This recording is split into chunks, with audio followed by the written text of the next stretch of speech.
Students, I am Ajaypal sir from Vivekananda Senior Secondary School, Bani. I will start the next concept of class 10th subject Science. गोलियां लेंसों के लिए चिन्ह परिपाठी. Okay, हमने पहले क्या किया था, दर्पणों के लिए चिन्ह परिपाठी किया था. सेम एज इट इज वैसे ही गोलियां दर्पणों के लिए कोई ज़्यादा डिफरेंस नहीं है. लेंसों के लिए हमें गोलियां दर्पण जैसे ही परिपाठी अपनाएंगे. दूरियों के चिन्हों के निर्धारण के लिए हम यहाँ भी उन्हीं नियमों को अपनाएंगे. केवल यहाँ दर्पणों में सभी दूरियां उनके ध्रुवों से नापी जाती हैं, वहाँ लेंसों में सभी माप उनके प्रकाशिक केंद्र से लिए जाते हैं. ओके, तो अब आपको पता है हम ऑप्टिकल सेंटर O से प्रकाशिक केंद्र से सारी की सारी दूरियां नापेंगे. परिपाठी के अनुसार उत्तल लेंस की फोकस दूरी धनात्मक होती है. ओके, जबकि अवतल लेंस की फोकस दूरी ऋणात्मक होती है. तो ये आपने याद रखना है, उत्तल लेंस की फोकस दूरी धनात्मक लेनी है और अवतल लेंस की फोकस दूरी जो आपने लेनी है ऋणात्मक लेनी है. आपको UVF बिंब ऊंचाई h तथा प्रतिबिंब ऊंचाई h के मान में उचित चिन्हों का चयन करने में सावधानी बरतनी है. तो UVF आपको पता है जितने भी डिस्टेंस जो लेफ्ट साइड होते हैं वो नेगेटिव होते हैं, राइट साइड पॉजिटिव होते हैं, और मुख्य अक्ष के ऊपर जितने भी डिस्टेंस होते हैं वो क्या होते हैं, पॉजिटिव होते हैं, नीचे नेगेटिव होते हैं. लेंस सूत्र तथा आवर्तन.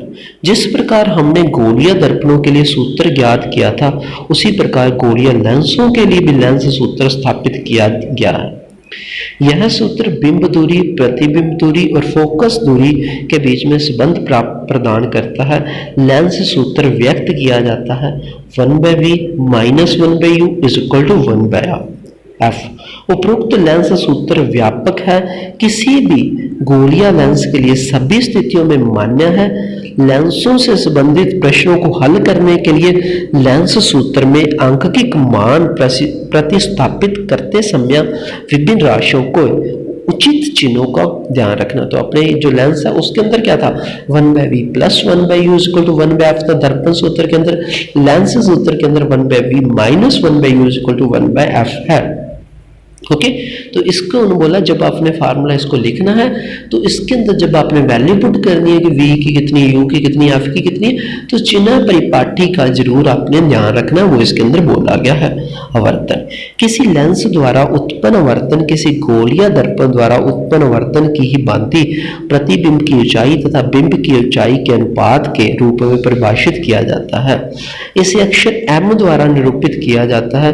यदि बिंब की ऊंचाई h हो तथा लेंस द्वारा बनाए गए प्रतिबिंब की ऊंचाई h हो, ओके, h' हो, तब लेंस द्वारा उत्पन्न आवर्तन प्राप्त होगा m = h' में h, प्रतिबिंब की ऊंचाई बाय में बिंब की ऊंचाई. लेंस द्वारा उत्पन्न आवर्तन बिंब दूरी u प्रतिबिंब दूरी v से b संबंधित है. इस संबंध को व्यक्त करते हैं आवर्तन = h' में h = v में u. ओके, तो ये आवर्तन हो जाएगा. वहां पे आपका आवर्तन क्या था, h' में h तो सेम था, -v में u था दर्पण के अंदर, बट इसके अंदर +v में u होगा. ओके, तो ये न्यूमेरिकल मैं आपको कल नोटबुक के ऊपर करवा दूंगा. ओके, लास्ट टॉपिक है इस चैप्टर का, वो हम एक बार थ्योरी का है वो पढ़ लेते हैं.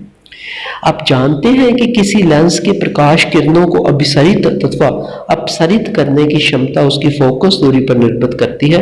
उदाहरण के लिए कम फोकस दूरी का उत्तल लेंस प्रकाश किरणों को बड़े कोण से मोड़कर उन्हें प्रकाशित केंद्र के निकट फोकसित कर देता है. इसी प्रकार कम फोकस दूरी का उत्तल लेंस अधिक फोकस दूरी के लेंस की अपेक्षा प्रकाश किरणों को अधिक अपसरित करता. मैं आपको बना के दिखाता हूँ. ये देखो, आपके पास दो लेंस है, ये हमारा लेंस है एक और ये एक लेंस है. ओके, ये दो लेंस है. एक का जो फोकस है ये हमारी मुख्य अक्ष होगी और इसकी ये मुख्य अक्ष होगी. एक का जो फोकस है वो यहाँ पर है, यहाँ पे. इसका फोकस यहाँ पे है, इसका फोकस यहाँ पे. अब देखो एक का फोकस कितनी दूर है, एक का फोकस कितनी पास है. जब भी लाइट पैरेलल इसमें से आएगी तो देखो बिल्कुल थोड़ी सी मुड़ी है और चली जाएगी. बिल्कुल लाइट पैरेलल आई, बिल्कुल थोड़ी सी मुड़कर जाएगी. बट इसके अंदर जो लाइट आएगी उसको क्या करना पड़ेगा, एकदम मुड़ना पड़ेगा. तो कितनी ज्यादा वो लाइट बेंड हुई है ना. तो ये उन्होंने बोला कि जो फोकस दूरी है यहाँ से लेकर यहाँ तक की दूरी है, अगर ज्यादा होगी तो आपकी जो लाइट है वो कम अपसरित और अभिसरित होगी. अगर फोकस दूरी क्या है, थोड़ी है तो ज़्यादा अपसर्व होगी, एकदम से मुड़ेगी। ओके, तो ये हमने यहाँ पे पढ़ा है।